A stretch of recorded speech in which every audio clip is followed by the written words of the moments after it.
Hello everyone, welcome back to Tier 2 Talk. Of course, me and Dweg, as always, this time joined by KaiR0N.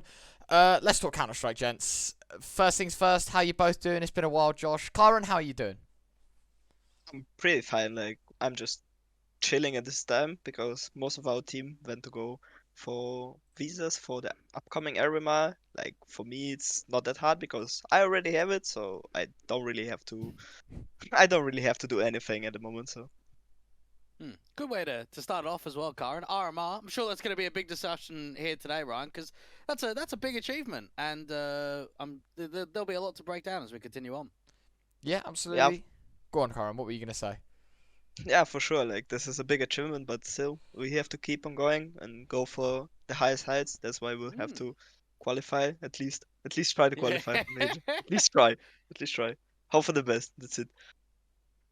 Fair enough. I think first things first then, Josh, we can just jump into the Q&A, Mm. right? So if anyone has any questions you want to ask KaiR0N in the chat, just drop it in the Twitch chat. I'll be able to see them and read them off, whatever. But of course, we've prepped a couple just so we can ask you, KaiR0N, and sort of pick your brain about a few things. So, Josh, do you want to open things up? Yeah, so the first one is how did the lineup come together? For obviously anyone at home that doesn't know, your lineup consists of Railway, yourself, Lucky, Sugar, Delusion, and Starik as coach. So just tell me about how this all came down, because as far as everyone can see, when you look on HLTV, you guys haven't been playing for very long.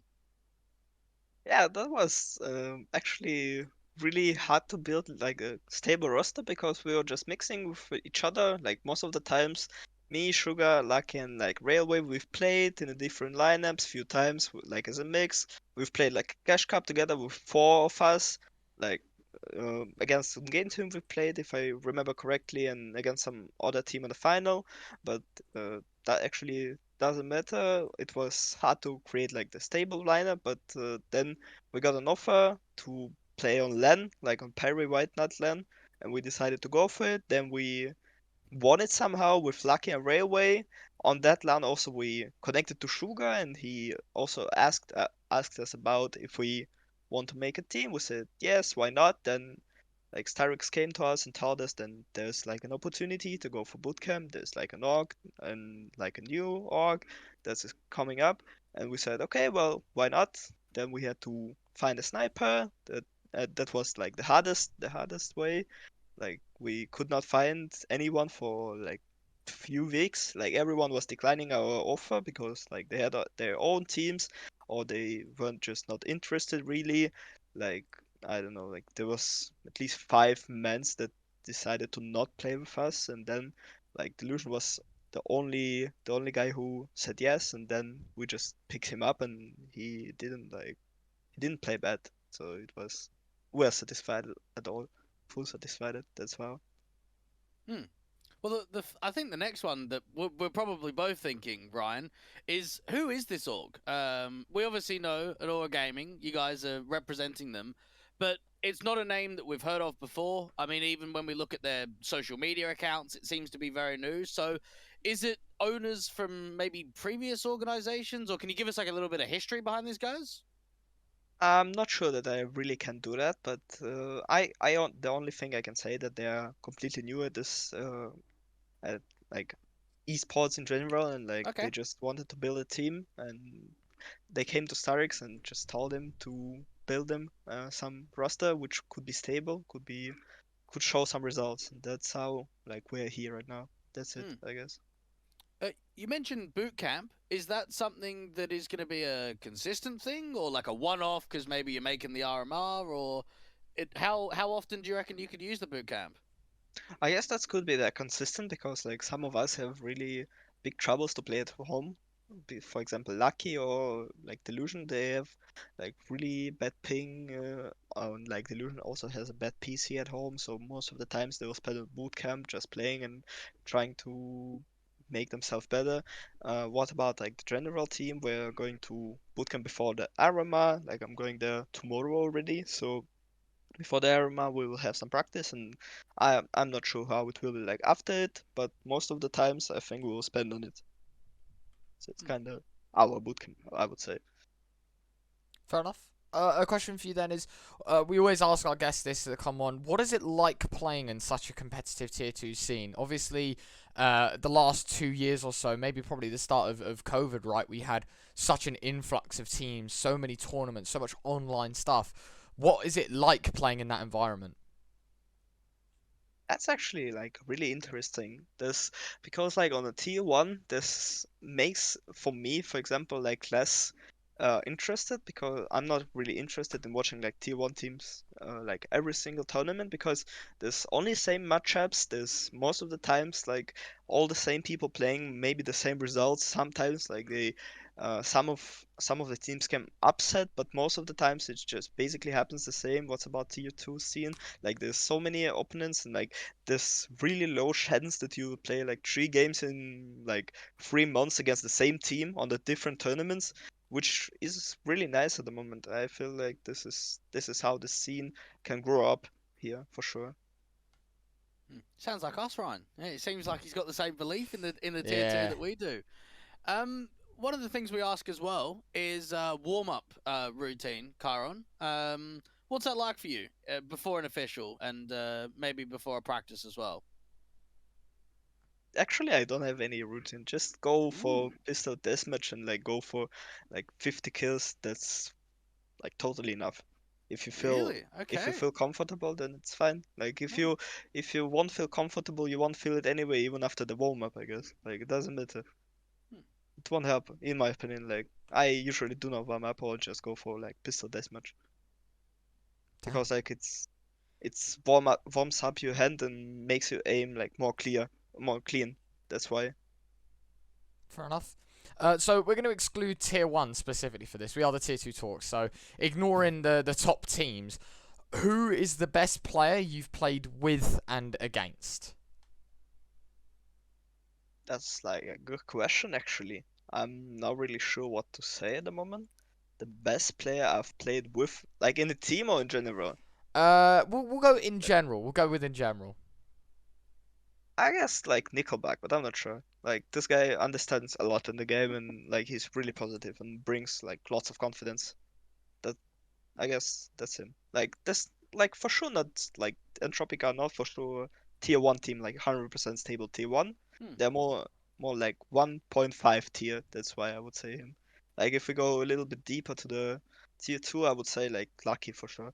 Like this guy also is like the beast. And the best player you've played against, like someone that maybe has like owned you when you're pracking, or Only Might not be possible, yeah. actually I'm not sure, but that could be Han actually. That could be Han. Like Han. wow. he played really well against us on official, like really well. That's Yeah. what I remember from He has been doing last quite times. well recently on it. To be fair, the last couple of years that he's had, both in the Mm. Bulgarian scene and now in Enterprise, he's doing very well. So yeah, that's understandable. Uh, Sorry, I had like a little bit technical difficulties. Could you repeat the question? No, that's all right. We're just talking about Uh, that Han is yeah, a strong player. We've had him on the show yeah, previously, for so sure. I'm sure he'll be happy to get a little mention in there. Yeah, he's like for sure a good player, and I'm actually sure that he will move to T1 like soon for sure.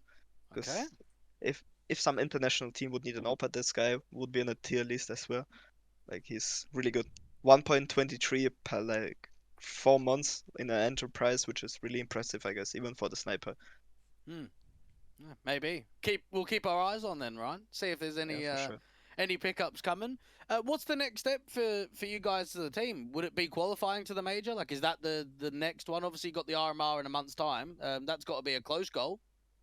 Yeah, definitely. That will be a close goal, like to qualify for the RMR, because this is like the most important tournament for every team.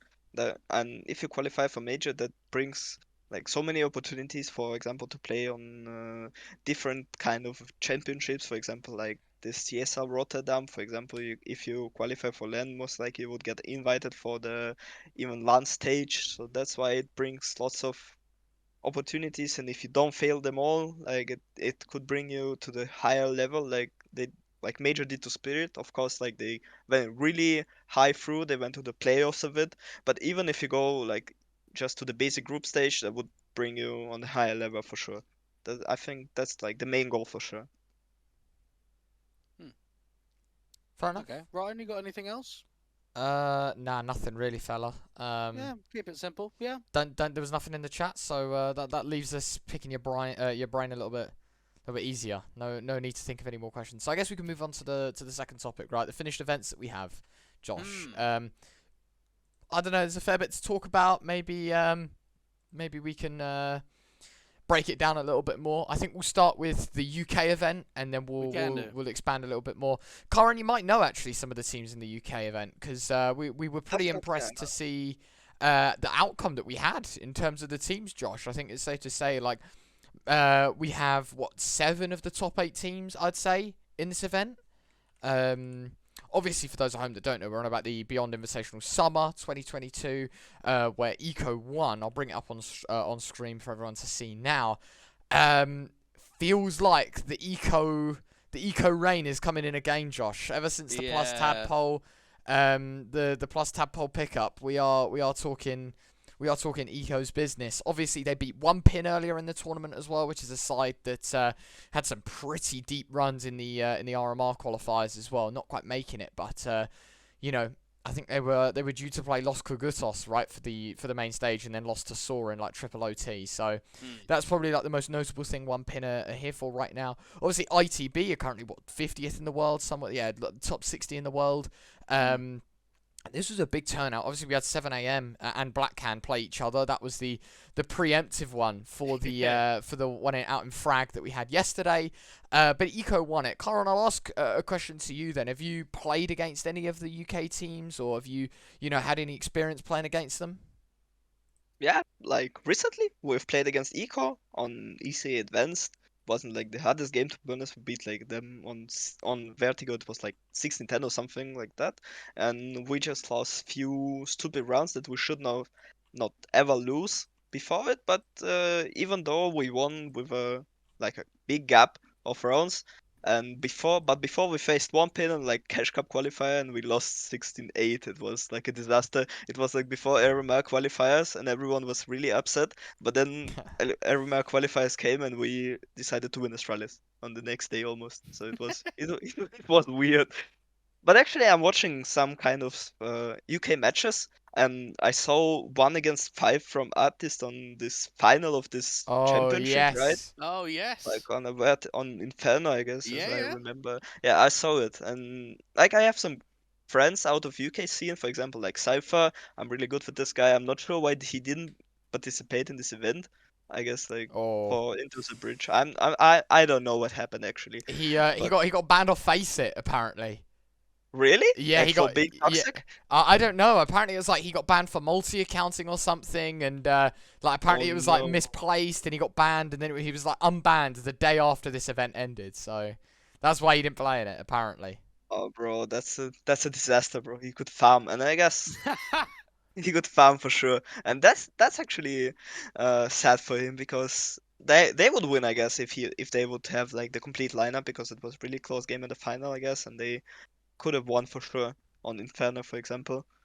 As I see, it's like 22-20, and Yeah, I guess close game. that could be the factor that could bring him the win.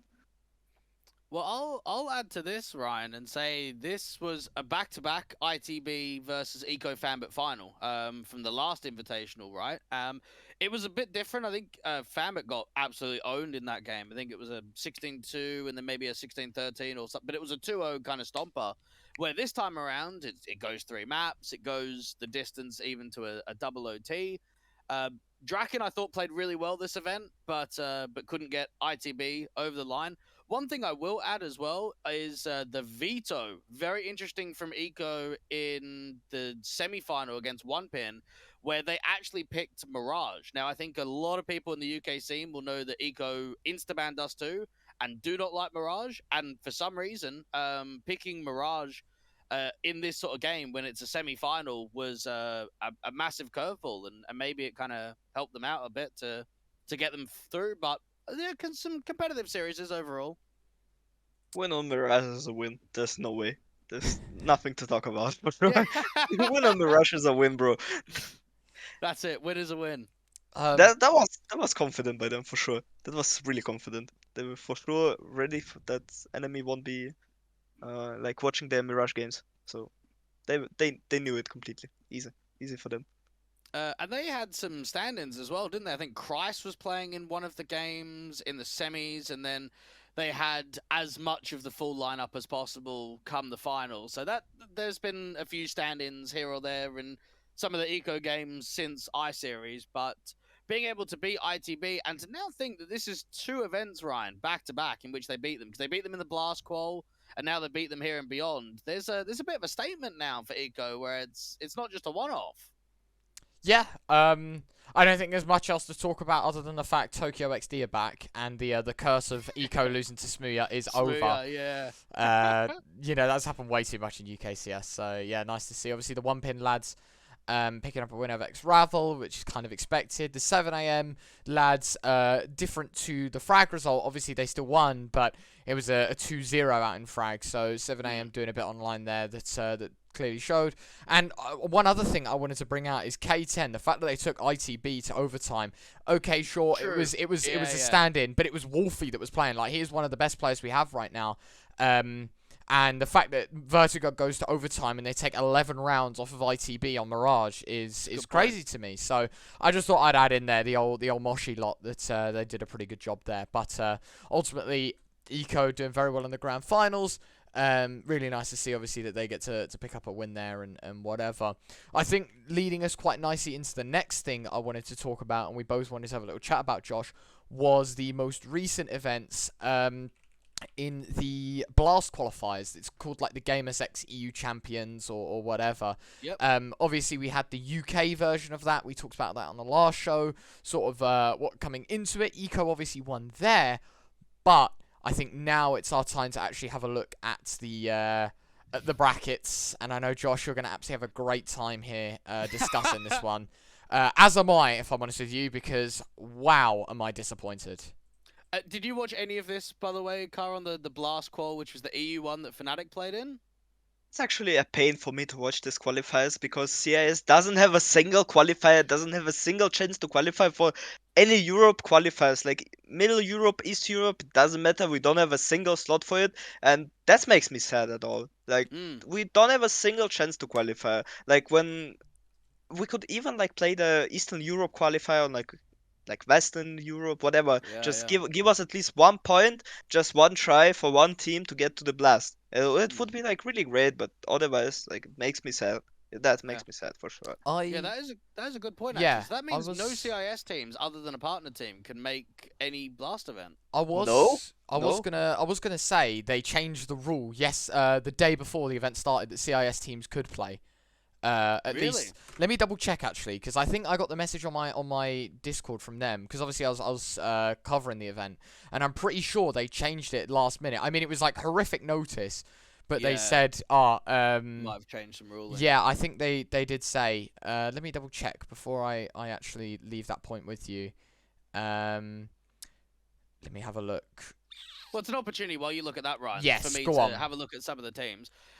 So KaiR0N, I don't know if you ever saw the Gorillas project or the Titans project with Sunny and MSL and Oscar. Any first thoughts on that before I start ripping into them? I'm not sure that project would be really successfully, but it almost depends on them, like on their mindset on open qualifiers, because as I see, they still can play on HLTV, like against some teams, like decent. They play against Eclod, they play against SC, which are not the best teams, of course, in the world, but still they can play some proper CS, and if they can almost beat them or beat them on like best of ones, it means that they definitely could go through qualifier to the HLTV stages, at least most of the times, but somehow they cannot still do it. I think it's about the mindset, and they just think that they played really good in the past, and now it's like open qualifiers shouldn't be the really a big difficult for them. But for now it's like the scene in general is like on another level, like when they were really good. I mean, of course, I don't want to insult them at all. Like, I will. Don't worry about it, mate. I mean, I'll get in here and say the core of Sunny, Super, and LMBT. I mean, we've seen them Gorillas. What was it? Early stages of last year, Ryan, and now we're here today. They've won $1,500 of prize money in that time. Lineup's been changing ferociously. Obviously now it's a little bit more stable than what it was previously. But how the fuck did these guys get invited? Like I said it on the last show. When you think about the higher end teams here in EU, how are these guys getting the invite? Fnatic and Movistar Riders, I got no complaints there. Absolutely no complaints that they get an invite. But I don't know what has happened for Titans to get an invite here when we have got the higher end of tier 2 at a place which is so strong right now. And what happened? Titans beat fucking Royals in a best of 1 when Royals don't even have the full lineup. There's got some stand-ins involved. 2 stand-ins, yeah. 16-13, so a close affair there. You lose to Eklot and you lose to SC. Like, I know KaiR0N was talking about them. Eklot played quite a lot of officials on HLTV, and I think SC are starting to get a little bit more of a gauge of like tier 2 CS on HLTV. But when you've got guys like Oscar, MSL, and LMBT on the lineup, you should be thrashing these teams. You should be giving them absolutely everything to getting up there. And they're not. They're just really disappointing. And I don't know what to say. Really weird event from them to be invited. Movistar Riders as well, going out without even winning a game. I don't know what's happened there as well. Maybe the hit of losing some Pius is just too much for them. I can say having watched all of these games, first things first, I'll try and bring the mood back up a bit and say SC Esports, what a team. The Estonian lads have really surprised me recently with how well they've been playing. Fates as an individual, ever since coming back to this team after leaving Strife, if you check the numbers, he was one of the best performers we had in this event. He was killer on the big green when he was playing in these officials. Obviously, they have some history having played Royals. It's a shame that Swaggy wasn't there because obviously they played with a team with each other this time last year. But still, demolished Royals, played against Titans, beat them as well. Moving into the main event, they played Vertigo in the BO1 against Movi, beat them 16-12, was a really entertaining game to watch. More on Movi in a second. Played Fnatic, they took Mirage 16-10. Sure, couldn't quite run out the show and close things in their favour, but a map off Fnatic was massive. And then obviously they thrashed Dynamo Eklot in the lower bracket, 2-0, life's good. They qualify for the main event, and that is, to me, insane for them, and I'm very happy to see them there. Now, to talk about maybe the bad and the ugly a little bit more, I think you said your piece on Titans, and I will agree. Just what a shit show of a team they are right now. I think that's very fair to say. Dynamo Eklot, I mean, could have closed it out against SC. I'm thinking after the BO1, maybe, you know, history should have repeated itself a bit and you should be winning that. But I'm a massive fan of their work as well. They're starting to get a lot more notability, and as a tier 2 team, that's always nice. Movistar Riders, though, honestly, I could have the same rant about Movi that I could about Titans. Super disappointing event for them. Admittedly, the new pickup, right? So obviously they had some Pius transfer to Ents. They got Martinez instead. He's, I don't know, he hits his shots, but he hits 50% of them. And to me, that to go from some Pius to him, you can clearly see the downgrade. But supposedly the 7th best team in the world. A massive run in what, Cologne or Katowice? I forget which one. Cologne, right? They had, or either way, it was a pretty big run in a very big event. 7th in the world, and then you come into this event, second highest rated team, you're invited into the high seed, and you just cannot shoot back. Super let down for the side of Movi, if I'm honest with you. Yeah. And I think they'll realise it as well. I won't go hard on the Spaniards, because I think they know they can do better, but yeah, that is just a horrific performance from them.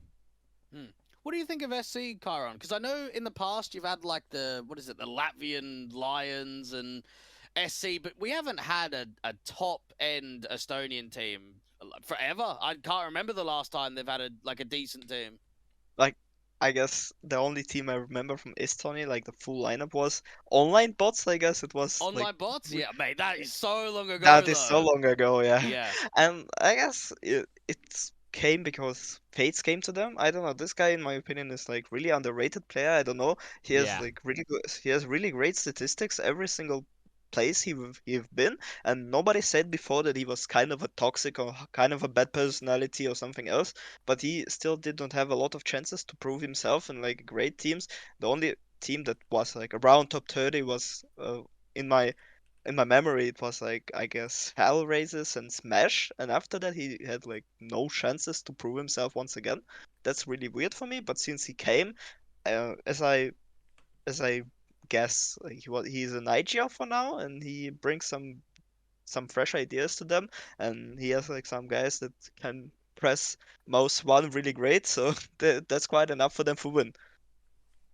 Maybe we'll see more of them, Ryan. I mean, they're slowly getting more like events under their belt, more HLTV rankings, so we might get to see more of these guys. I hope so. I really hope so. And I don't want to just say that was a fate show, that game, or that tournament. Like, they had a really good run in that event.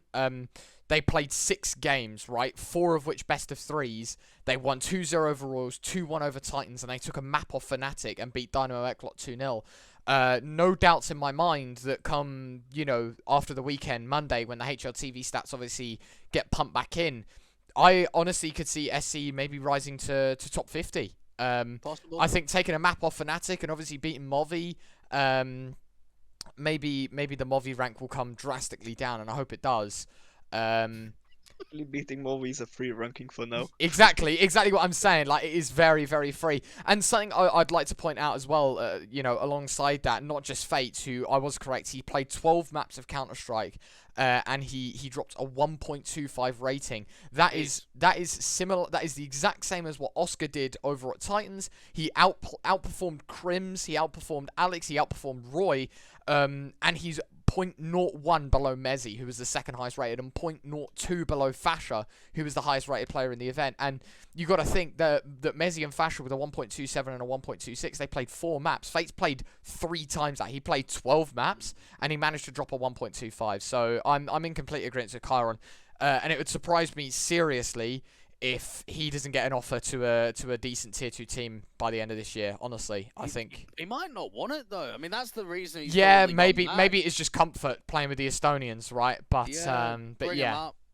I think that was a pretty cool one for them. Do you want to talk about maybe CCT a little bit, Josh? Yeah, you played in this, KaiR0N. First outing, how did you think it went? You did very well in the Swiss stage, but then had a fairly early exit in the playoffs. So do you want to give me a rundown with that event? Yeah, for sure. Like the like the Swiss stage was really unusual for us because we had 2 games where people just gave up because they had RMR qualifications. Like in the first against Sampi, I'm like pretty sure that we would have won that for sure. Like, because they didn't really show their best skills, I guess, in the game. They were not ready. They were a little bit nervous and like tilted because they had to play this game anyways. And against Kate, I'm not sure that we would have won, but still we managed to come back at least on map engine on map 1, so it's pretty good. What's about like the playoffs? It was pretty obvious that we will lose because everyone went away from the bootcamp. We had to play like from computer clubs, from computer cafes. Like Railway had 144 monitor and like 100 FPS at the club because he had to go for visa. I was at home. We haven't practiced, so it was pretty obvious that we will lose. There's like we're not disappointed in it. Like it was 100% obvious that we will lose, but we could have just made some great results even through all the difficulties, but we couldn't. But at the end we didn't do it, so that's unlucky, but pretty obvious. Okay. Tell me about one win, because obviously they've had a little bit of a deeper run at this event, and they're always also at the RMR with you guys. So what do you think of this team? Because the majority of guys, Travis has been there a while, Deco's been there quite some time as well, Glowin's been there over a year, Flamey joined maybe 6-7 months ago, and then Lollipop 21K, who used to play on the Mega, he joined most recently. I feel like I still haven't seen a massive amount from Lollipop on this lineup, but the team seems to be doing well. Yeah, for now it's for sure better than it was because they couldn't manage to qualify from like every single open qualifier they played. Most of the times they failed. But for now, they made it to the most important championship for every like tier 2 team, which is RMR. They did it well, like even through the fourth qualifier, but still, it doesn't matter from what qualifier you did it anyways. So in general, I guess they are really good at those kind of championships like CCT. They were always playing them like Pinnacles, as I remember, like Home Sweet Home and those kind Mm. of it, and they really did it well. I don't know why, maybe because it's of analytics, maybe they were just ready for their opponents. They're getting ready every single time. That I know for sure. Maybe they just do it really well, and they definitely know what the enemy is gonna do in the next second. And also, like it's not that hard to play like one best out of three per day. Then you have to play like 6 or 5 or 7 best out of ones on the qualifier, like against different teams, against different styles of the game every single time where you play open qualifier.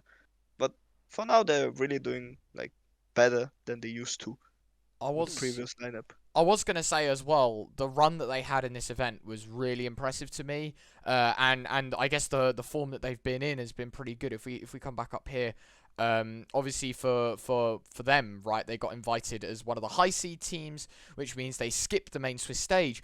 But in the playoffs, right, you have your opening game, which is against obviously you guys, as you said, probably like tech difficulties is the reason why you lose that game.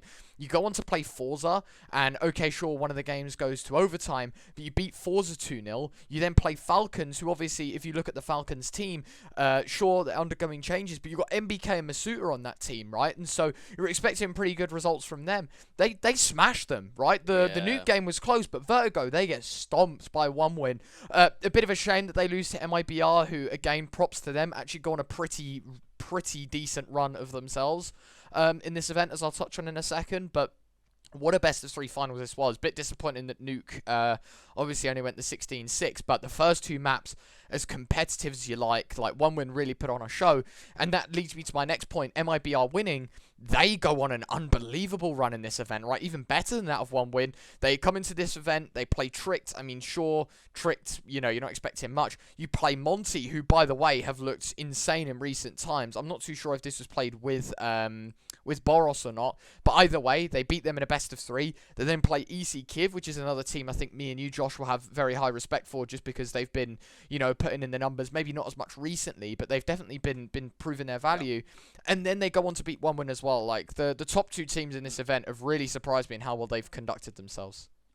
And this might have to start the conversation again about the whole point and ranking system, because you think about the idea of this being a Central Europe event, and yet you've got MIBR, which is a Brazilian team, and 1win, which is a CIS team in the final. So I don't know what's going to happen. Like, do MIBR keep playing in the EU events, but then when they go back home to South America, they playing in the South America events as well? Like, surely the more events you play in, you're just going to get towards the higher end of the leaderboard. This is the thing for me, is I don't know what CCT are doing, if I'm honest with you. And I don't think that the idea of this tournament has been thought through. Because realistically, it's now actually the teams with the most money will get themselves the most points. Because you could fly your team to South America, let's say, and say you want to do a boot camp in South America. I know that's like such a stupid idea, because the best talent, well, the best pool of talent, I should say, is in Europe. But realistically, you could go out there, you could play a tournament for 2-3 weeks, come back home, and I mean, unless if the points don't transfer, which they obviously will. Like, you're just going to get points. You are literally just going to farm up the points. And if you look at the rankings of the teams here, right, and the level of teams that you're playing against in the European events, for LIBR, they're 27th in the world. They're full Brazilian. And how many of the teams invited are actually Central Europe in this lot? Yeah. You know? Yeah. Like, how is this fair? How is this any... I don't know.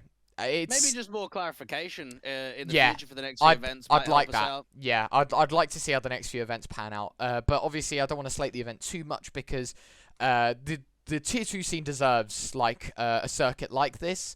But I think the only issue right now is, you know, how the circuit looks in terms of the point distribution and whatnot. And I was trying to check on the Wikipedia, right? Like, if you look at the top, the prize money's there, but the points aren't. And something separate. Yeah. The global finals, like, it's not even a page yet. And, you know, like, I'm checking back and forth between all of these, and it's just, I don't know. But I think that draws this event to a close, right? Unless if I've got a Go couple on. of things with it. I will say, like Biscu said on the last show, he thought Forza were going to win the entire thing. You mentioned that one win got the upper hand of them in that CIS derby. EC Kiev went 2-3 in the main Swiss. I think we spoke about it on the last show. yeah, But because Paloma had like a schedule thing, they ended up taking their space. And then EC Kiev end up smashing Finest and then beating Enterprise as well. So that was quite a lucky draw from them that they were able to get into the playoffs. I thought S4 looked really incredible. KaiR0N, I know you spoke about Han. I watched his game against Eternal Fire, and he played bloody well. He played really well against the Turks. Even that's a fairly decent upset. I mean, Eternal Fire are like top 30 in the world, even though they've made changes. And Henny as well. I watched the MIBR semi-final and grand final game, Ryan, and Henny's on good form. I mean, he only just joined that lineup as well. That's actually something new. I guess like he wasn't really playing a lot for some like for plenty of time, as I remember. Like last year's official wasn't really remembered, but maybe I just don't memorize it because I can't memorize it because it like was in North America or something else. But Yeah. I didn't see him for a long time in the Europe officials, and that's quite good that he's like still on some decent level, that he is not losing the motivation to keep on playing the game. That's really impressive because like when you've been already like on a major final, you've been you've been winning some really great championships, you still don't lose your motivation, and you still go further just to dedicate yourself. That's great actually. That's deserves a respect, I guess. I think the last time we've probably seen Henny in like a top end team was like Furia when he was still there, and even that was like a couple of years ago. So it's been a while since we've seen him in Europe quite a bit and towards a higher end. So maybe get to see more. I know they're playing in Pro League, so getting to see more of Henny there. But yeah, CCT all wrapped up, Ryan. Elisa, I think is the last one we want to talk about. Yeah, we can do. Obviously, it's an event that I think me and Josh will have a little bit of bias for, just because it's an event we both work and have done for a little while. But this is always an event that delivers. Elisa's probably one of the standout tier 2 TOs that we have. They just do very well at whatever they want to do, really. They just throw events together. Obviously, they have the LAN at the end of the year. Just got wind through, I think, 2 days ago now on what teams are going to be playing in the main Swiss stage, so yeah. I guess we can have a little chat about that as well. And man, does it look stacked, especially post RMR qualies and whatever, Josh. There's actually a lot of teams here that there's a lot to talk about, and I think we're going to have good fun, you know, having the lead prepping for these games. Is that we have BNE, who have had a little bit of trouble but now declared themselves as an org rather than a team that's looking for a home. Obviously, the Ecstatic lads that qualified for the RMR this time around. Endpoint, who I'm not sure if you saw Neo's tweet or, you know, saw any of the speculation, but Endpoint are also making changes, and it's supposedly Crucial's dropped, and MHL is the person to step in. So for the main Swiss, we could have a different look Endpoint. Obviously, we have Sinners as a team that we've kind of, you know, touched on a little bit here and there throughout the episodes, and they've always been a team staple to tier 2. Sprout with the most recent changes, qualifying for the RMR. Finest have you know, not really had the greatest of runs in recent times. Like ITB are in the mixer again, obviously, with the 2 new Swedes that they have. EC Kiev we talked about previously. We have the new Skade X lineup as well, coming in for another event. And if I'm honest with you, I'm pretty excited to see how this main stage looks. Yeah. Ryan, if we can bring up the actual main Swiss results, are there any teams here, KaiR0N, that you're familiar with? The regional ones. The regionals, yeah, the contender stage. Okay, then we're gonna talk about the regionals. Actually, this tournament is also like really weird for me because like also like none of Russian teams are getting invited there, and there's like no opportunity as well to qualify for this. Like we would be really grateful if we had like some kind of it, because like there's big LAN, as you said already, in the final and at the very end of this tournament, which means that it's gonna be a really great opportunity to play it. But whatever, like of course there's like many familiar teams that we've played against, we are practicing against lots of the time, but there's also like few new names, like for example like Hotspur, Skadex, Sashi, and like I don't know, like the new Assyrian team, like which I don't know if it's even a team, man. For like it looks like a mix, and I just remember some names that for some time ago, they were like playing with me in mixes on Primo or FPLC or something, Yeah. and but I'm not sure like what kind of lineup it is. Hmm. And like most of the teams are like playing other championships, and they're really often on like a tier 2 scene, like as you said already, Aircloud, AC Kiev, like Into the Bridge, Trick, like few more. But this tournament has been made most of the time. Most of the teams are like from Scandinavian, as I would say. Like Yeah. That that's it. actually that's actually cool for like to watch it as a viewer, Hmm. just so you know some new names, so you know something else, but that you haven't heard before about. That's cool as a viewer, but that's sad as a player because you don't get invited, you don't get chance. But whatever. Yeah, just to maybe give everyone at home a bit of an idea, and for you as well, KaiR0N. Elisa are like a Finnish TO, and a lot of the time they have Danish qualifiers, Swedish qualifiers, Norwegian qualifiers. So Yeah. obviously trying to push that that whole Nordic scene for as much as possible in these sort of events. Ryan, I think I could just run through a couple of the names here and obviously share my experiences casting the last couple of rounds of contender stage for this event. EC Kiev. Mate, this Kemv guy, unreal. I Yeah. think he only played 1 or 2 games. He went over from Iron Branch, which was Sensei's team. I don't know if you've seen much of him, KaiR0N, but he's definitely caught my eye. I've not seen him a lot, but his surname basically means the king in Russian, so Oh, it the says a king, lot. right? Okay. Yeah, that means a lot already. Like it means that he cannot play really bad, so it doesn't matter. Doesn't matter. I mean, this guy is really good, as I already could see. Like he dropped 2 rating against finals, which is really good. Even though they had like a new lineup, they had some struggles in the lately. They did not qualify for RMR, but still, they still are on some level, which isn't really bad. And they will have like another fight on Elisa again. They will meet each other, and we will see how bad finest are or how good they are. It depends from them themselves. Hmm. Yeah, well, I think for Kev, like, I remember one game in particular he played Masonic. He dropped like 85 kills in 3 maps and was just top. I think he top fragged in every single map in that best of 3. So definitely a player to keep an eye out for. Into the Breach, I don't think there was anything like too special with that. They had good draws. I thought they played some decent CS. Eyeballers, good to see that they're finding success, but at the same time, Ryan, they seem to be massively inconsistent. Either doing quite well in some events and then quite poorly in some others. Masonic with a brand new lineup. Got some young guys getting in there. They're doing fairly decently. Sashi was a surprise to me. I'd only seen a few of their guys in different lineups. Obviously, that's the Los Reyes core that's now on Masonic. But still, to get 3 wins here in Elisa is quite a big achievement for them. Hotspurs fielded 8 different players in 5 different best of 3s, so just a full mix, just rotating door of lineup, which is great because they beat B8 in like a really close best of 3.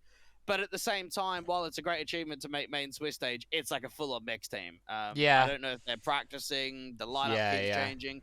They went into the last game without even an AWPer, and then I think 4 different players on the team was picking up the AWP, so yeah, I don't know what to think about that one. Skate X, really surprising, to be honest, especially with 777 doing pretty shit too. So maybe we've got like a top Norwegian Yeah. team that could actually dethrone 777.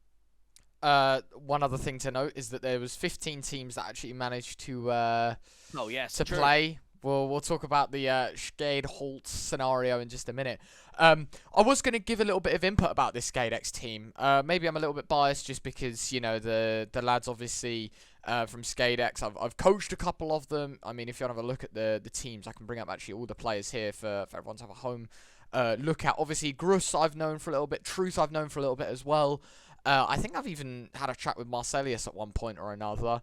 Like, Skadex as a team, I was a big fan of this idea, right? Me and you, when we first saw the announcement, thought it was just a meme, right? Like a, like, you know, like a meme name where they were just, oh yeah, we're Skadex, like just haha funny. But no, they're actually by the AWP, or by the org, brought in by Skade just, I'm guessing, to touch down with the roots. I don't know where Skade's based, if they are a Bulgarian Norway. org. There you No, go. they are Norwegian org. That's Yeah. for sure. Like that's written on their like Twitter page. I've been there like for a few times, so it's definitely a Norwegian org, and they just There you go. want to like grow up the scene because like Norwegian scene isn't really good at all. Like we only know Yeah. Rain. Like everyone knows Rain, but nobody else in the scene, I guess. Yeah. The only problem I'm starting to see with it, Ryan, is the last Rotterdam qualifier, Skade played Skade X I guess in the round Skade of X, yeah. 64. Like, you start getting into some very weird territory because the level is quite big between Skade and Skade X, but they're playing in similar events. They played in the RMRs together. They played Yeah. in the DreamHack or the Rotterdam, I should say. But they actually played one another, and that's where there's going to be some question marks of what happens because Skade didn't get invited to Main Swiss, and I wonder if that is because of Skade X being here, because Skade are normally at every single Elisa event. They're normally winning the event. And maybe now, because of Skade X, the actual Bulgarian Skade roster is losing chances. I don't know. Yeah, it's difficult. Do we want to talk about the number 16 in the list, Josh? Yeah, we can do. Skadehult was the core of like the Touch the Crown guys, which are somewhat familiar. They qualified through the EU Open Qual, slightly, changes of the lineup, but they've been disqualified from this event because of match fixing suspicions. Where do we even start with this, Ryan? I mean, this is just like bullshit, not even man. this is not even a suspicion, bro. Those guys are banned. They have multiple bans on fucking different websites. Like Yeah. some of them they got banned on Faces. Some of them they got bans on like local German league, which is like 99 damage. They're like banned everywhere. They're even their team name says, "Oh, it's set for him, for them." I mean, it says it's set for them. It's basically a fucking beat joke, but nobody can ban them for some reason. Maybe just because Face It Attitude isn't that good nowadays, or I don't know, whatever like the games were played in, or they just have like incredible cheats that cannot be detected by anything. I don't know. That's looks like a fucking massive joke. Like Yeah, it this is. Yeah. Do you know what? This It hurts as well to see people do this, even nowadays. Like, there's always going to be someone that tries it. You know, someone's always going to try the card. But the fact that these guys have been doing it for so long, and we still see them, for a while, and we still see them in these events, it shocks me. And this is no hate to Elisa, because at the end of the day, like, if a team comes through a qualifier, you can't reject them from playing in the event. You know, like you've opened the qualifier up. They've played in it. They've won the qualifier. They got through from the beginning if you're But going to do it. Yeah, well, yeah, of course. If you let actually, them go on. What makes it more sad? It's like whenever anyone came up, they were trying to be legit. They were trying to say, "Oh no, I'm not cheating. I'm not cheating. Everything is fake." But those guys, they do not care. They just troll everyone on Twitter. They just go for like I saw like some Twitter posts in German, which means like you guys have to go for walk and I bet on Schadehalt and I win money easy, like something like that. And like there's like few posts like that, and this is just basically a troll circus, and nobody just can do anything because like Face It and EC are not really that good on that level Yeah. of the. Like this is so weird. Like Big I shame. don't know. Big shame, actually. Do you want me to bring up the twit longer, Josh? Yeah, bring it up, mate. This is. I don't know if you've seen this, KaiR0N, but this one here. So what I'll do is I'll right click and then is there a translate to English button? I've Here read we it. go. I've read it. So I here we saw it go. before. So obviously it was in German originally, but we'll translate it to English. And Josh, there was a bit that you wanted to. You could talk us through. Actually, I'll let you. Yeah, run I through it. mean, the majority of it doesn't. I'm not really interested in. The bit that I am interested in is right at the end, saying, "But what I want to do with this post is to say I haven't made one set of profit from these games." So the fact that it's quoted like with all the outlets and the TOs that it's suspicion of the match fixing. Like we don't have confirmed evidence. We're not sure. Mate, your teammate has literally just said that I haven't received any money from the games that have been fixed. Like, how is that even in the twit longer? What is going on here? Yeah, I don't know. That doesn't make sense to me. That really, like, that's just like, oh yeah, I've thrown, but I actually haven't made any money from throwing the games, or I've cheated, but I haven't actually I didn't put any bets on. I'm not in the wrong here. Like, Honestly.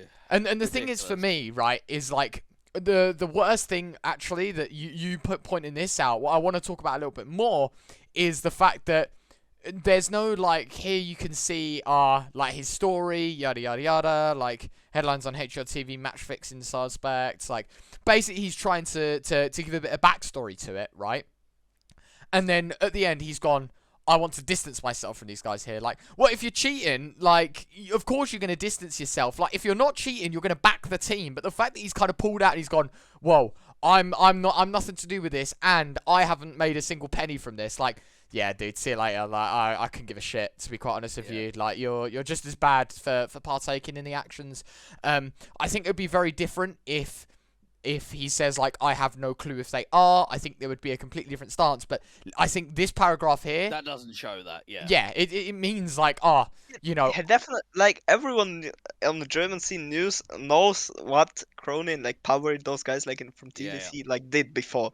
Like everyone saw NASA qualifiers. Everyone saw like this Melbourne qualifier, right? If I'm wrong, if I'm right, hopefully They I'm were right. there, Like yeah. like two teams that were most likely using some different type of programs for being better at the game, and you definitely knew that if you're gonna play with them, something's not gonna be clear. You definitely knew that. Like there's lots of hype around it, and then you say, okay, I want a distance from those guys. Maybe that's right that he didn't get a single dollar from this, because they could not just tell him that we are doing this, or they said, oh no, they did not send us money for match fix. Sorry, bro, we cannot send you anything. But they've got just money themselves, and they just didn't want to make a normal deal. Like, yeah, I Ridiculous. don't know. That's Yeah. that's actually ridiculous. I don't know. yeah. Nothing to say. Fuck you, Skatehole. There you go, have Yeah, that. we're not a fan of them. Nah, yeah. not at all, not at all. I mean, little bit more positive. I Yeah. will say, few guys, Maggie and No Miss that played on Hotspurs, they are unreal, mate. And I actually really want to see what they're made of in main Swiss. They hit hard. They're very confident. Wrinkle on BA, I've watched a lot of him, but I haven't actually casted a massive amount. And he looks pretty good, even though they didn't qualify. They'll be at the RMR. Hype as well, the guy that was on, what was it, Little Mixers lineup and Aura, now over at Prospects. He's doing quite well with the AWP. And unfortunately, Akers and Trax, I know that we've had Akers on the show previously, Ryan, but you've got two IGLs in the team, and mate, their numbers were awful. Both of those guys were towards the bottom of every single game.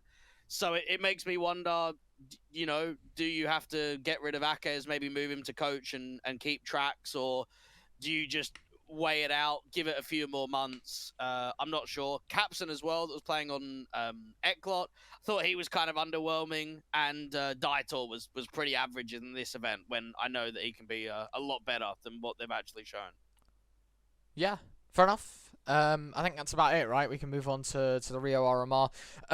Obviously, for those at home that maybe don't know, I mean, I don't know why you wouldn't know, but the RMR's coming up, right? And I think it's a good time for us to discuss the Tier 2 side of said RMR at least. And to kick things off, we have ourselves a lovely little tier list, which we'll probably link on the Twitter after the VOD goes up and whatever. And you can do it yourself. Send us what you think is going to happen. I like that, yeah. But here we are. I'll bring it up for everyone to see. We're going to ask you, Mr. KaiR0N. I've got all 16 teams from the RMR Group A.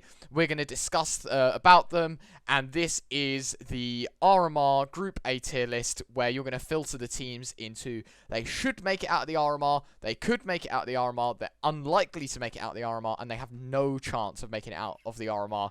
It doesn't have to be... who's in that last one, yeah. We'll try... The last one looks really rough, actually. I'm not sure if I'm... Like, we'll- everyone has a chance. Like, it's 50-50 for every single one. we'll There's no chance. We'll try. We'll try and fit them in. Obviously, if you can get them 4 in each column, then that would be ideal, or in each row, I should say, that would be ideal. But if there's maybe 6 teams here that you think should qualify, then obviously we'll try and move it around. Is there any teams you want to start with? Maybe yourself in particular. Where do you think you're gonna put yourselves? I would start with FaZe, bro. There's Okay. like no way they don't qualify, bro. They're just top 1 in the world. They just have to prove it. They might have like some struggle in a 1 game, but 3-1, like that's maximum for sure. There's no way they They're will go safe. for 2-2 pool. Yeah, they're for sure safe. Yeah. Like, those guys are safe. What about Astralis? I'm not sure. Like, they should qualify, but it would be an upset if they don't do, but this wouldn't be that big upset if I don't see him at the major. Like, that would be possible. Like, you lose three open qualifiers in a row. Of course, it's a LAN, it's like a different level now, but still, it's I don't know what it says. It's either says about like they cannot really play online, or it says about that they cannot be ready for not like tier one playstyle or something. That's like the two ways, and I'm not sure which way is correct at the moment because they haven't played against like not the tier one teams at LAN or at some other online championships. But I'm not sure. Like they should qualify anyway. You Okay. gonna Well, I mean, keep in mind, Ryan, the last Go on. RMR, we saw Astralis almost go out in the Swiss round 5 to Heat. Like, they had a really close game yeah. against the Frenchmen. And I'm looking at this RMR, and I reckon it looks more stacked than the last Yeah, one. yeah.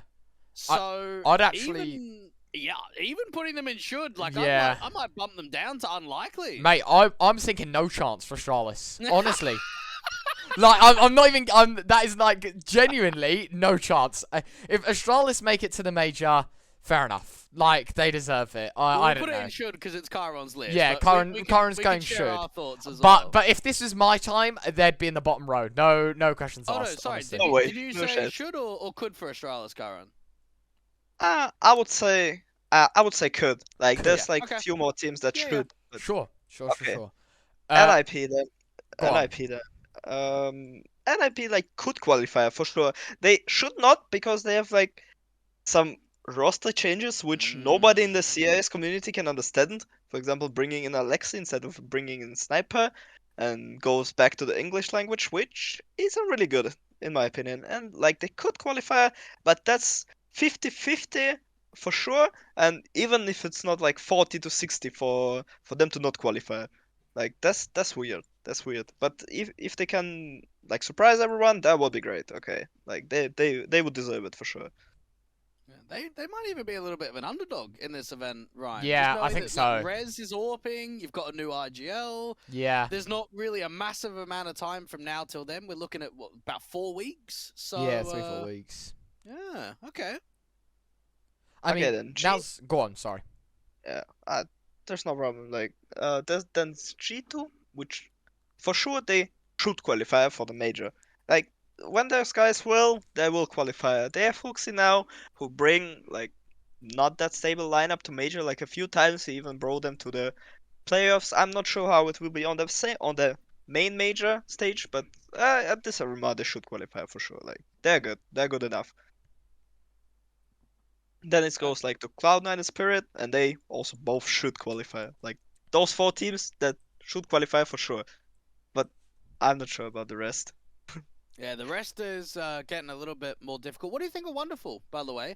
I mean, I got to see Spirit in Pro League last week when I casted them, and one thing for Spirit, they don't play many events. Like, they played Cologne, they played Pro League, and that's it. So we haven't actually seen a massive amount of Wonderful since joining the team. We actually haven't seen much, and I guess that's what could bring the victory for Spirit, of course, because those guys could be unexpected once again. When they first time came up to major, they were not really expected by any enemy because nobody had like enough of demos to watch, enough of material just to know how the enemy will play, and that's how they can surprise once again because they only proc, they do not play lots of officials, and that could be the great factor for them. And like Cloud9 just have insane structure, which could not be beatable by like tier 2 teams in my opinion. Like this is like the most structure and like the great structured team, and like at least in our group that they will for sure qualify. Okay, so we got a few. What about a Sprout? Where do we want to put them? Because obviously they've made quite a lot of changes. They've qualified to the RMR, but I think we could both say, Ryan, they've been a little bit inconsistent. They could qualify. Like those guys really can bring something new, and like they have like experienced players and like some really great upcoming talents, which are like Xiphon, who isn't really upcoming, Stair and Loungs. They have like 3 upcoming talents, which are really great. They're all performing perfect. They have Slags, who is like the best opera in Germany after Susan, and like he's also great, also great part of the team. And I guess they could qualify.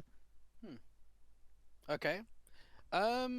Who else are we missing? B8. That's another CIS team. The Ukrainians over there. What do you think of their chances here? I guess that's unlikely. Hmm. I'm not sure if I should like. I'm between unlikely and like no chance. Do you Like know what? I personally, I'm thinking no chance because not a lot of these Yeah. guys have played on land before. This is a big like opportunity for them. Pressure's going to be hard. They've made 2 recent roster changes of bringing Amster and Alex in. And looking at the way that they played in Elisa, the fact that you didn't even qualify to the main Swiss stage when you lost to a mixed team is not ideal. And I think is a massive wake-up call for the next few weeks for them to really get their heads down because I'm putting them at no chance at the moment.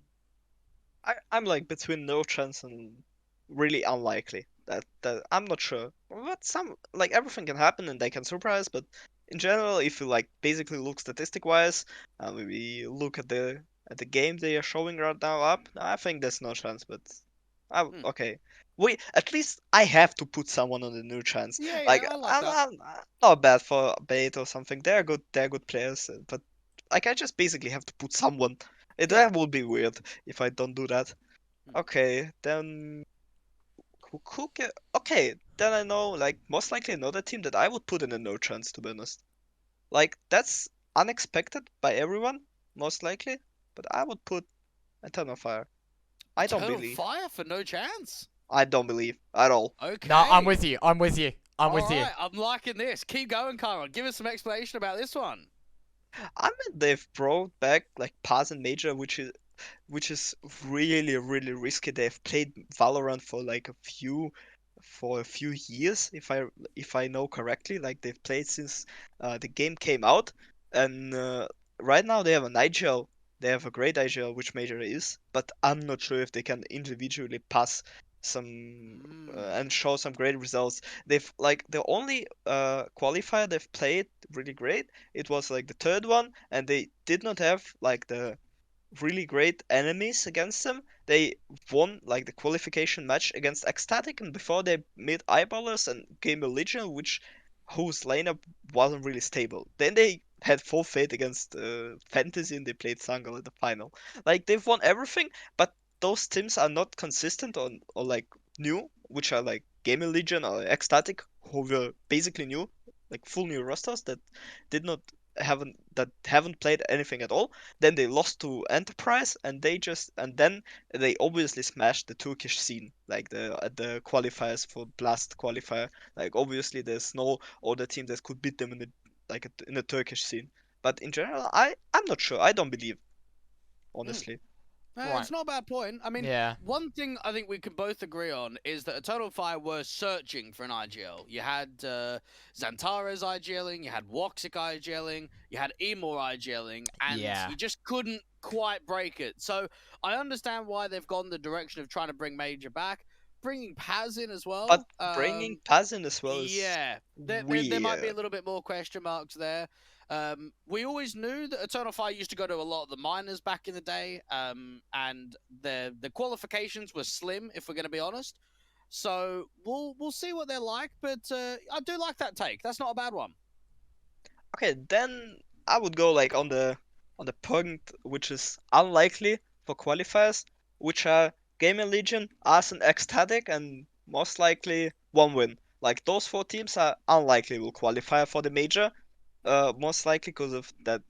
Most of the teams are new or don't have LAN experience. Like what about Ecstatic, Game and Legion, and us? We are just new teams. We don't have anything at all. We surprised everyone on the qualifier, and there's like you just like go all in, either full good play on the LAN or full bad play, and you just get out of it like 0-3. Everything can happen. That's why like it's unlikely and not no chance, but like the chances are like 50-50, I guess. Maybe just 60-40 that we won't qualify, because it's just showing up a coin and watching what side it will go on. Like that's Yeah. it. I think it is exciting to see one win here, because they're a team that I think have been around the higher end of Tier 2 for quite a while now, Ryan. And we've always been waiting for that Just one the next step. opportunity, Yeah. the next step, right? You know, that bridge to Tier 1, give them a phase or give them a Cloud9 and see what they're made of. So this could actually be quite promising for them. Deco on LAN as well, mate. I am keen to see that. I'm looking forward to them. And for Ecstatic as well, personally, I would put them in as no chance. This is a very young team, and while their results have looked pretty good, and while they've proved it online, to know that you've got KaiR0N, Queenix, Cabby, and Bruiser on LAN against this sort of level of competition, Yeah. this is going to be a And massive step from them. Something Yeah. else I wanted to add on this Ecstatic side is that they got through by the skin of their teeth. They got through on the 5th place decider on the 3rd qualifier, you know? Like, if they lost that, they had one more chance, and that was it. So no, I'm with you there, Josh. In my opinion, if I had to spread it out, actually I'd put Ecstatic down to no chance, and then I'd probably, I don't know how I'd move the rest around, but 100% Ecstatic would be a no chance to join B8 in Eternal Fire. Like the only reason I put one win on this point and not 1 point higher, just 1 point higher, just because they had no LAN experience. Like they've played no LANs for whole their team history. That's why. Like that's the only reason. If they would play like at least few LANs and they would show something up, I would show them 1 point higher for sure. But at this point, that's unlikely. Like just because they had no LAN experience. Then like an interesting team for me, it's like Bad News Eagles. I would put them as well, like low chance that they qualify again. They're struggling lately. I don't know, they haven't played like championships for a long time. They get invited to some like tier 2 qualifiers, tier 2 like championships, like LAN qualifiers, and they're struggling lately. Like really. And I don't know, maybe it's just a LAN magic for them, but in my opinion, that's unlikely that they will qualify. Like yeah, they really. got owned by the new look Masonic team the other day in that Fire League qual, which called them for LAN. And They almost got owned by Entropic Prague, like not the main stack. They've played yes, that is overtimes true. against them, Yeah, like yeah. double OT. Hmm. That's why I would put them like on this point. That's actually like a bad results recently, and they haven't played lots of officials. Like, so I don't see like many reasons that they would like 100% qualify. And then like there's only two team left, if I'm correct, like Fnatic and Foes, which are like they will most likely do it. That's like those teams have like a great structure. They're already like Foes are already practicing for a long time. They know what to do. They have like some great results lately. Maybe Foes just struggled a little bit just against one win, but in general like they played like ACL Challenger, which they show up really well, and they will qualify for sure. Like most like 80% they will qualify, like Fnatic and Foes, and like that's it. I guess like the list is done if I'm correct. Yeah, I think when I look back at the last major, I think they were, what was it, 2-0, and then couldn't get it to the next stage of the major once that they were there. So that would have been a big learning experience for them about maybe That was a tragedy, not taking actually, the games as seriously. I think Jerry even said like, "Oh, we thought we just had it in the bag, and then just ended up getting loss after loss and going out." So I've got some good vibes from Forza going into this. As a fanatic, Ryan, I don't know what to think about them. I do like the fascia pickup, Yeah. but do you reckon like the expectation might just be a little bit too high? Like I reckon there's a fair amount of pressure here for Fnatic that they have to qualify. It's the name that brings the most Yeah, pressure. yeah, It's like yeah. you are playing for Fnatic, who, if I'm not mistaken, there's a Liquipedia page that I'll check in just a second, but you can see the amount of majors that that teams have played in, like the organization has played in. Fnatic and I think like VP are up there, right? Obviously VP are now outsiders, or well, obviously that whole situation, but. As like a name or like branding or whatever, it's definitely up there in terms of like the name being in so many majors. So that would be my like my go-to, right? Is that Fnatic. The name should, the team could, but the expectation is like you've got to be top 8. That's at least the vibe that I get from Fnatic. Yeah, you should get like top 8. Like not the like that confident as usual they could do that, but they will get it. Like maybe 3-2, but that would be like comfortable 3-2. They will just struggle themselves, and like if they lose games that like not against like tier 1 teams, that would be the games they lost by themselves most likely. And that's normal when you just literally change the IGL. When you have a new player, you change the IGL. That's normal when you struggle a bit. But then you still feel your power that you just lost yourself, and opponents weren't really stronger than you were, and that's not your bad. That's just your bad, and that won't happen next day. Yeah. Like that could be like 3-2, but like a confident 3-2. That's what I meant. I'll leave you with a bit of a stat line that Fnatic are the second most, like the name in Counter-Strike, Fnatic as an org is the second most qualified. They've played 14 out of 17 majors. The only team that's beaten them is Na'Vi, who have played in every single major as of yet. So they're 14th, joint with NIP, and Virtus.pro are 13th, 4th with 13. So the top 4, Na'Vi, Fnatic, NIP, Virtus.pro. So yeah, I'm pretty excited to see how this major will obviously look for Fnatic as a team. I think it's definitely an interesting one. And I'm here for it. Yeah. All right. Well, we've got KaiR0N's list. We'll probably get that up on Twitter. I think maybe you and I as well, Ryan. We'll make our own, and we can. I reckon. Yeah.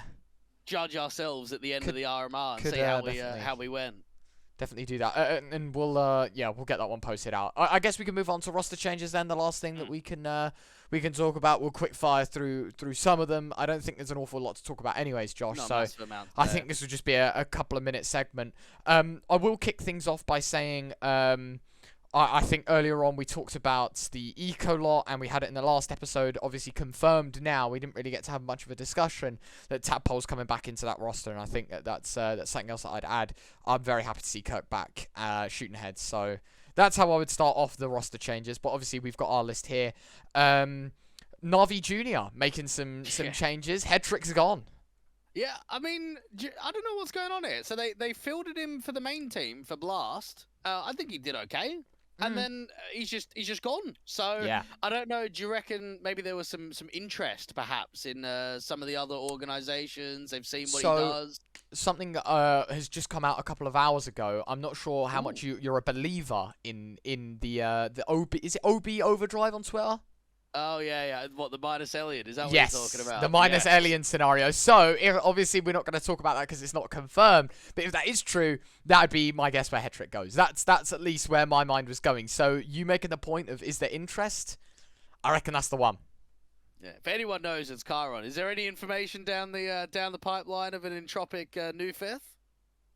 Actually, like, there's no information at the moment because, like, team, I guess, isn't really sure who they will get. Like it also depends like on the financial aspect, because like if they have money to bring Headtrick in, they would do that. I mean, like that would be like much easier to find another player, find a change if you have money. But if they don't have, they will have to search for like free agent player. Like what comes up in my mind is like Sensei and maybe some other opens, but I'm not sure. Like it also depends on many factors. Most of the factors are like money and like commercial, like if they can buy out someone. Like there's like few opens that could go, like Outfrost, Latic, like few more if they would have money to buy, but I'm not sure if they do. That's why like I'm not sure who they will take at the moment. Like Headtrick, Outfrost, Latic are like good, but if you have money. If you don't have money, they're not for you. Yeah, well, we'll see what happens there. 9Z, not a team that we talk about a massive amount on the show, Ryan, but they're in Europe a little bit, and they're obviously South American based. They've made the RMR. They've qualified to the Fire League LAN event. and they've just benched a player. I don't know what is going on. That they've got some of the biggest opportunities for them just around the corner, and roster moves are already happening, which is a little bit surprising. Maybe not as much as the Mouse NXT whole shuffle. Shui's gone, Shane is gone, MHL is Everyone's gone. gone. Everyone's gone besides like Everyone is gone. Besides Dreampad, everyone's Yeah. gone. And And the he was like the coach. last one to join them. Yeah. So yeah, they've added. I saw them. I saw yeah, them go on, like Darren. I saw like their roster on the EC Advanced, which, in my opinion, isn't really good. Like that's like huge downgrade, like for Wow. 2 Yeah. levels. Yeah, no, Like it's already public of who they've picked up. They've got Christian, QQ, and Nexius, who I remember playing in the Benelux scene. I think I saw him on EC Brugge a little yeah, bit he was playing on before. EC Brugge, but like you know, like first time when they built the roster, they were like all of those guys were like rising up. They were like a talent that you could pick up, and they were like playing FPL and stuff.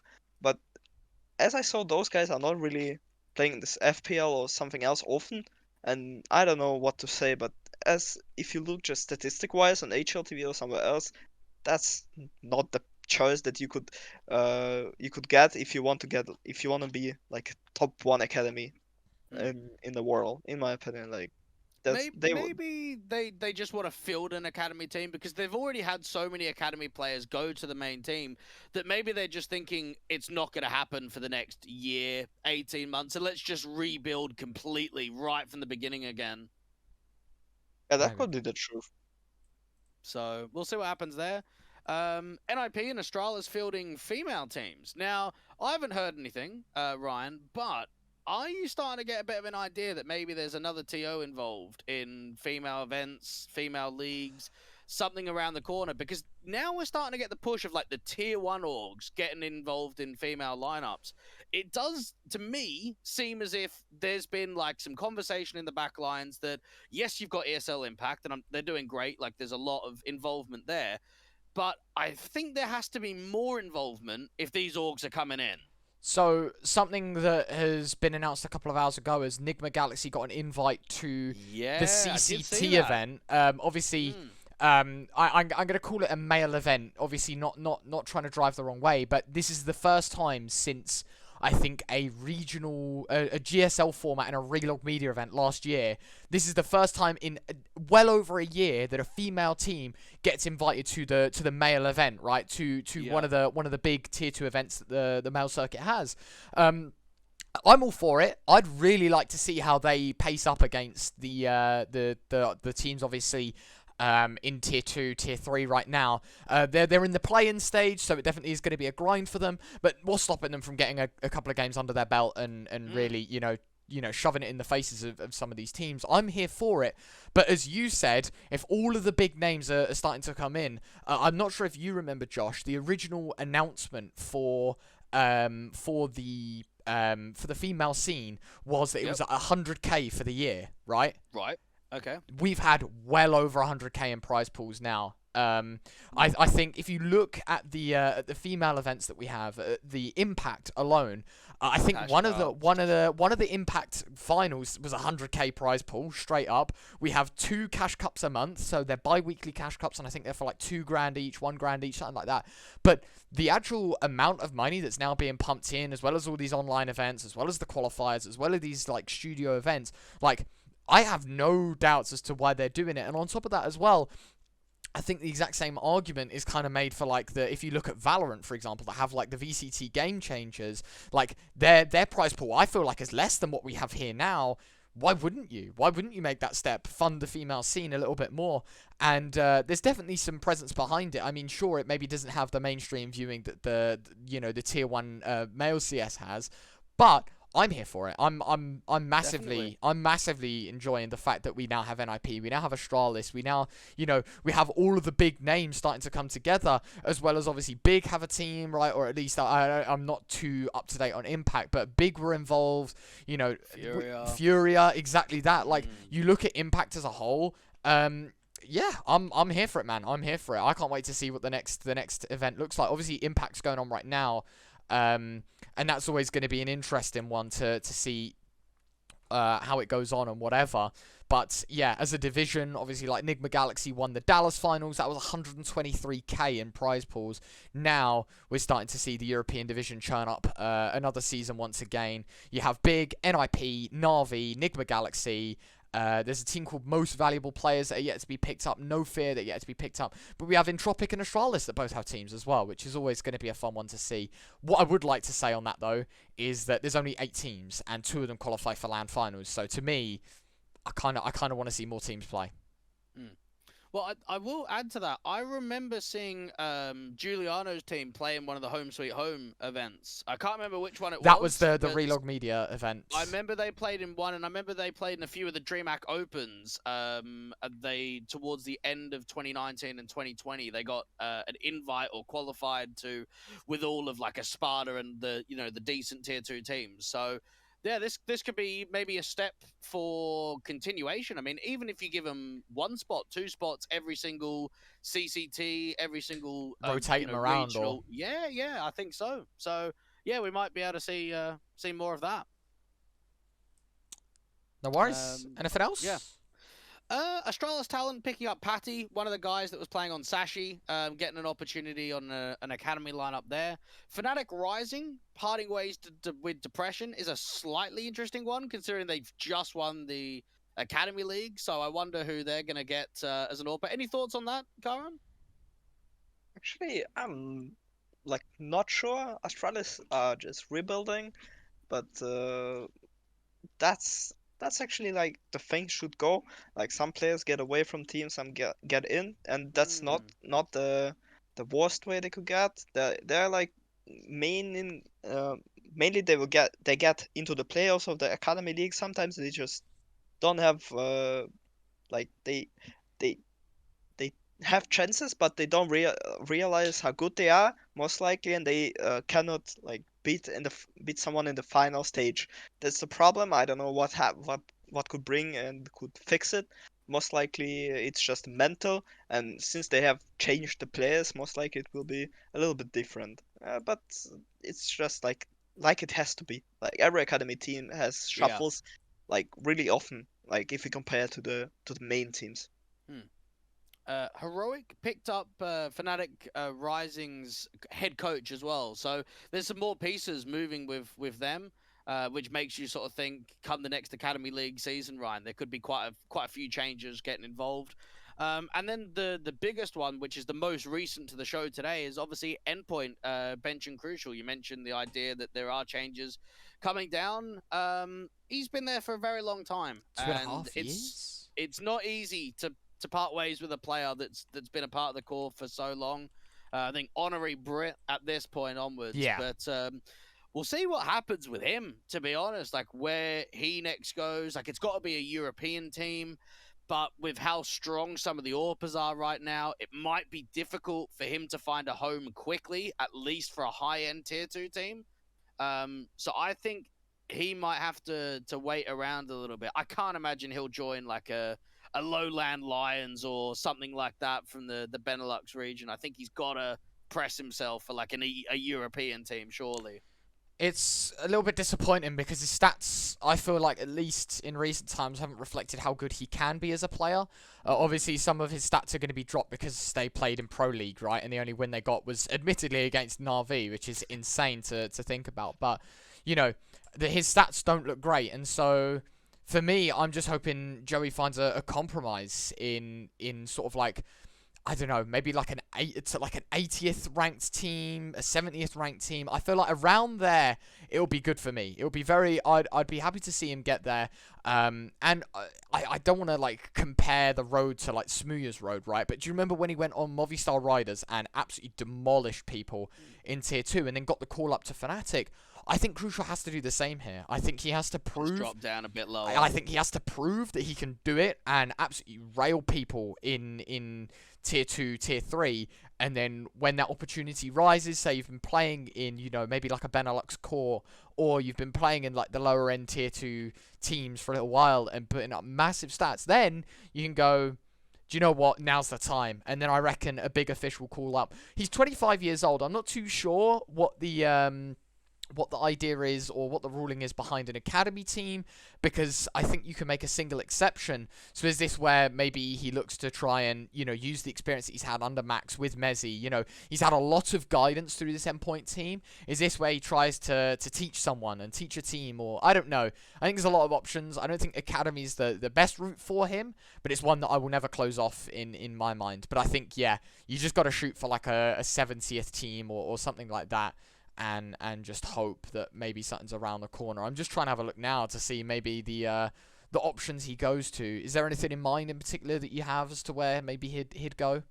I mean, wait till the RMR is finished. Well, that'd be guarantee yeah. That's like perfect picking, isn't it? There's going to be a lot of teams making changes after the major. So yeah, wait till then. See what opens up.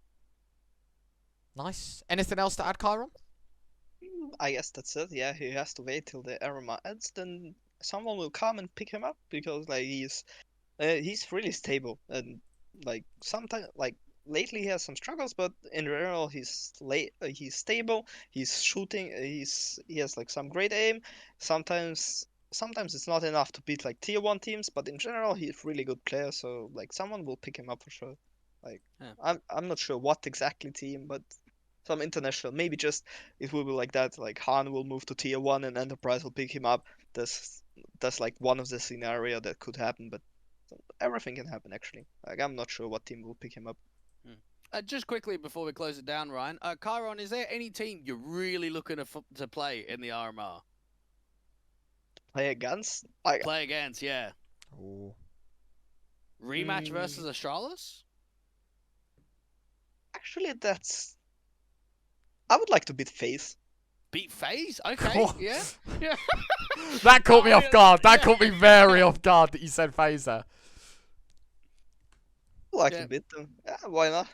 Yeah, more CIS derbies, they're always pretty insane. Actually, like CS derbies are like cool, but I would like to play against the teams that are not really like that you don't know a lot about. Like, you know, you don't know a lot about FaZe, same as they don't know a lot about us.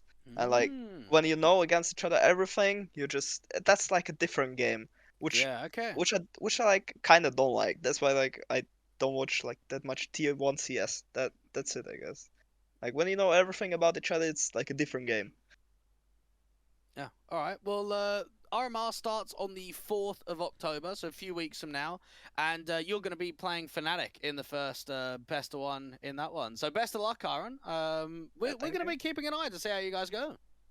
Yeah, thank you. I guess that was it for now. That was really interesting talk, actually. But to be honest, I'm a little bit tired already. That was a quite long one. I did not expect, but anyway, thank you for the invite here. Like it was really interesting to talk about, like the whole tier 2 scene, and I guess that's an interesting project in general that we could talk not only about the tier 1 scene who everyone talks about. Yes, that was the plan. Anyway, thank you everyone for watching. It's been a pleasure as always. Make sure to drop a follow to KaiR0N on Twitter and drop a follow to us as well. Not miss another episode. Until then, thank you everyone, and see you soon. Bye bye.